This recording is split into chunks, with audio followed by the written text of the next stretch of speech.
Welcome back to my channel, investors. And the stock market is currently bullish, and by bullish I mean that a lot of people are sitting on profits already now in January 2026. So as an investor, knowing when to take profits is one of the hardest and most emotional decisions to make in the stock market. And this is where many investors get it wrong. Some sell too early, others watch the stock to rise and refuse to sell, only to realize that all their profits has disappeared. Because every profit or loss that you make is on paper until you sell. So if you're making profits or you're making loss and you're still holding on to your stocks, if you don't sell, everything is still on paper. So in today's video, I'm going to break down exactly why this profit taking feels so confusing, what are the mistakes investors are making, and most importantly, how smart investors think about profit taking. So this will lead us to when to sell, that is taking profits, and when to hold. So without much ado, let's start with why taking profits is so difficult. Now, when the stocks start rising, greed kicks in. You start thinking, what if it continues to rise from here? Forgetting that the stock market does not move in a linear progression, it will always retrace. At this point, a lot of people are greedy, and at the same time, a lot of people are fearful. So you're wondering, is it time to sell? At the same time, the fear of regret that what if I sell now and the price keeps going? It's also setting. A lot of people are left with confusion and trying to make decision on what to do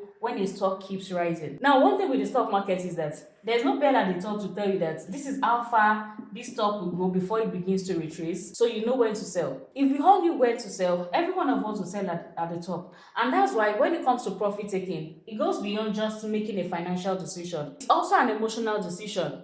And now, talking about the bell, if you are yet to subscribe to this channel, subscribe, turn on the notification bell because you have a lot to benefit this year. Another thing is when a particular stock has made money for some investors, now they become emotional with that particular stock. They don't want to sell, they want to keep as long as they can, forgetting that sometimes fundamental change and even forgetting the reason why they bought that stock in the first place, just because they have made profits. So instead of being logical when making decisions, a lot of people are emotional just because they have made money from a particular stock. Here is a real question.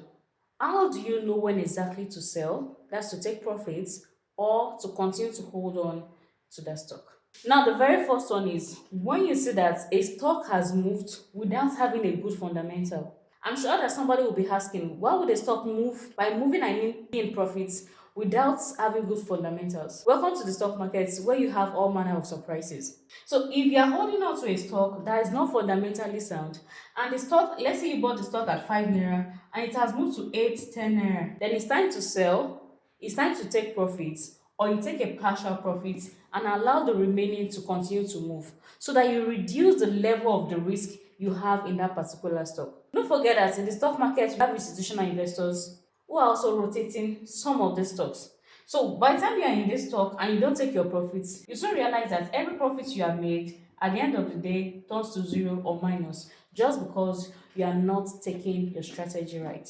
You realize institutional investors and traders make their quick gains this type of stocks, and they will move it from all this type of stocks and move it to a growth stock or a blue chip stock because they know that is where their money is safe, leaving ignorant investors to hold the bag in those stocks. So when you realize that a stock you're holding is not fundamentally sound, taking full or partial profits is better than holding on to it blindly. Now, the second one is when should you take profits or sell? When your goal is achieved. Now, when I tell a lot of people that before you go into any kind of investment, you must have your goal because your why determines your what, determines your where, it determines your when. So why are you buying a stock? Why are you even in the stock market in the first place? It determines the type of stock you buy, determines the kind of asset class you invest in. So now you're in the stock market. Your why determines the type of stock that you're going to buy. So when you now know why you are buying, it determines what to buy. It determines where to buy, and it determines when to sell. So the reason why you bought should determine if it's time to sell or it's still a time to hold. Now, there are so many reasons why people buy stocks. We have traders in the market and we have investors in the market. So every now and then, a trader will take profits, but an investor might choose to either take profits or still hold. Now, another thing is, are you on a long term or you're on a short term? Somebody that came into the market for a short term, just like a trader, once the reason for that investment is achieved, then they can exit. For instance, if you are looking for a 50% profit, and the stock has made 50% profits, you might just be waiting, maybe it got to 70%, and you're just hoping, I want to wait till it gets to 100%. Now, greed is already setting in because your reason initially was to make 50%, which you have made. But just because stock rose to 70%, you are now waiting to see if it will rise to 100%. And sometimes, just in your very highs, you realize that the stock comes back to 30%. Why?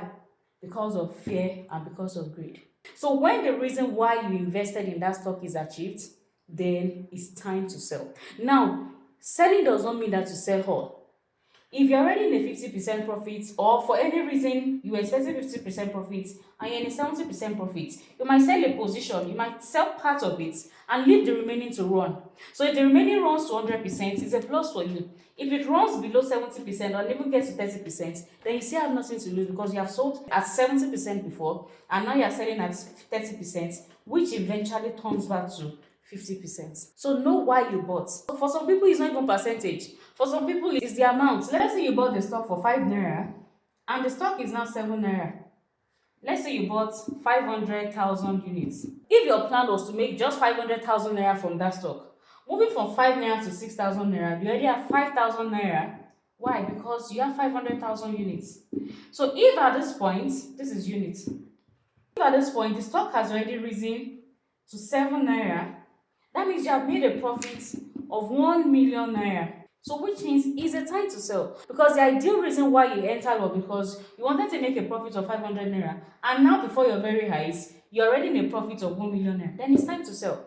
Now, like I said, selling does not mean that you let go of all your position in that stock. Except the stock is not fundamentally sound. Why you know that the reason why you bought that stock has been achieved, you can leave a certain percentage, you can leave certain units of the stock, so that in case there's still anything left in that stock, it continues to rise. Another thing is you can take your capital and leave your profits, or you can take your profits and leave your capital. You can choose whatever works for you, but always know why you bought and know when to sell. For instance, if you're a long-term investor and in a stock that's fundamentally sound, the ups and downs of the markets should not even bother you. But we'll get there when we get to when not to sell. Get back to that. Don't let me run ahead of myself. Now, another reason is when a stock price has run far ahead of its fundamentals. So, for instance, a stock that is, say, 500 naira and is projected to be around 700. If these stocks rise to 1,002, then you should begin to think of taking profits. Now, take a reasonable profit such that if for any reason the price of this stock begins to nosedive, you know that you have been able to lock in certain profits. You could wish to sell all if you want to, and you could just sell parts so that you lock in that profit, or you take your capital and leave the profit to continue to run if for any reason it wants to run beyond the 1,200 naira. So that's another way smart investors take reasonable profits from their stocks. Now, another one is if a stock has grown so much that it now dominates your portfolio. Now, everybody's portfolio is 100%. So let's say you have a stock that is now 75% of your portfolio and every other stock is sharing the remaining 25% of your portfolio. Then it might be time for you to shred this particular stock. Now, as at the time you own this stock, it's possible that it's not even more than 30% of your portfolio.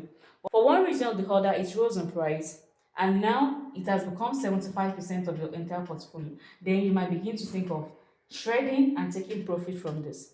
So that for any reason, you don't lose all that you have made in this profit. So you take a portion of this and use it to rebalance your portfolio. Such that you're not taking so much of your portfolio, but now you now have either other sectors or other stocks in your portfolio. So that is what we call diversification, really. I'm sure if you're a subscriber or you constantly watch my videos, you already understand what I mean by diversification. So selling a stock sometimes does not necessarily mean that the stock is bad, but might just mean that it's constituted a major part of your entire portfolio. So what rebalancing this now does for you, that it protects the gain you have made from that particular stock or that particular sector. Then it keeps your portfolio healthy because now you are not under diversified, and at the same time you are not over diversified. I think I mentioned this earlier, but another one is short-term goals require early profit taking. If you're on short term, if your plan is 6 months, 3 months, 1 year, and you have achieved what you want, profit taking is important. Now, if your plan was to make 100%, it does not always happen, but can actually happen. And for one reason or the other, for instance, all the 5 penny stocks I mentioned last year for the kids, they have all risen to 30, 50, 80%, and so on. They are all doing well. Now, don't forget that these are penny stocks. They are so easy to sell and they are so easy to buy. While if you are invested for the children, that's a long-term stock, you can choose to leave them. But now, for somebody that is a trader and your plan was short-term, when you have made 85% profit as a short-term trader, there might be a time to sell. Now, selling does not mean that you are letting go of everything you own, but might just mean that you are selling the portion that is your capital. If you want or you don't want to, you can leave the profits to run if it's still going to run. And if you want to sell all, you might sell all. Note that that is if your goal is short-term. So that's going to take profits or to sell. Now, this video is not going to be balanced if I tell you when to sell and I don't tell you when not to sell. So very quickly, I'm going to tell you when not to sell, even when there's a lot of profits. So before you sell a stock, there's a question to ask yourself. Ask yourself, does holding this stock still match my goal? If it matches your goal, then you hold. Now, if it does not match your goal, then it is time to sell. So now let's move quickly to when to hold a particular stock in your portfolio. So now, when should you hold on to a stock in the stock market? The first reason I'm going to say is when fundamentals remain sound. When the fundamentals of a stock remain sound, then you can keep holding on to that stock because you know that there's still a lot more that is yet to be tapped from that stock. So if you are in a bull run, like I said, bull run is people are already making a lot of profit. The stock market is really moving. People are sitting on in lots of profits. So when you're holding on to fundamentally sound stock, you may choose to take profits if you want to, and you may choose not to take profits if you want to, because you know that there's still a lot of room for growth in that stock. Another one I'm going to say is when you are a long-term investor. Before you decide to invest, you must know if you're a long-term investor or you're a short-term investor. So you must know, do I want to invest for less than 1 year or I want to invest for more than 5 years? You should know how long you want to invest. And if for any reason you started as a short-term investor and something changes along the line, then make sure that what you hold changes along with your investments.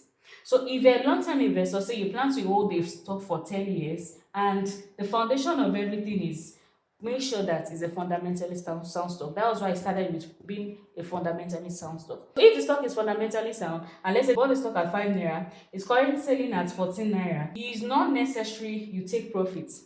If you want to take some profits, fine. Otherwise, normalize seeing your stock go up and down in the stock market. Just normalize seeing it because the stock market will never move in a linear direction. So when it moves from 5 naira, in fact, for you to have stayed from 5 naira to 14 naira, for some stocks, it will have moved from 5 to 8, then come back to 6, then move up. And before you know it, by the time it's 10 years, the stock you bought at 5 naira could be selling for as much as 200 naira. Only those that waited in that stock will have that kind of benefits. Because while you were thinking of selling the stock at 14 naira, because we are expecting it to retrace to about 10 naira, this stock moved from 14 naira to 19 naira or to 30 naira. Some of you don't want to jump in again at 30 naira. Why? Because of your emotions. You feel like a stock I bought for 35 naira, I can no longer buy at 30 naira until you finally find the stock at 200 naira. Then you now regret that action. So if you are on a long term, normalize seeing your stocks go up and down. Now, another one is when your goals are not met. The foundation still remains that this stock must be fundamentally sound. So if you are yet to meet your goals and the stock is fundamentally sound, then you can stay, especially when you are not a short-term investor. If you're a short-term investor and maybe your plan was for 6 months, even if you wanted, let's say, 30% profits and you have 15% profits, in that 6 months, you know that it's time to get out of the market. Because if you wait further, you don't know if it's going to 30% or it's coming down to 6%. I hope you understand. So, finally, let me know why you are holding on to the stock you're holding on. Let me know your why in the comment section. Why are you holding on to a particular stock, or why would you want to sell a particular stock? I would like to know in the comment section. Now, I'm going to leave you with this. Take profit when the risk of holding becomes higher than the reward of staying invested. Not when emotions are high, not when social media is excited, but when the numbers and the logic tell you that it's time to do so. With this, I hope you know when to sell and when to hold. See you in my next video and stay blessed.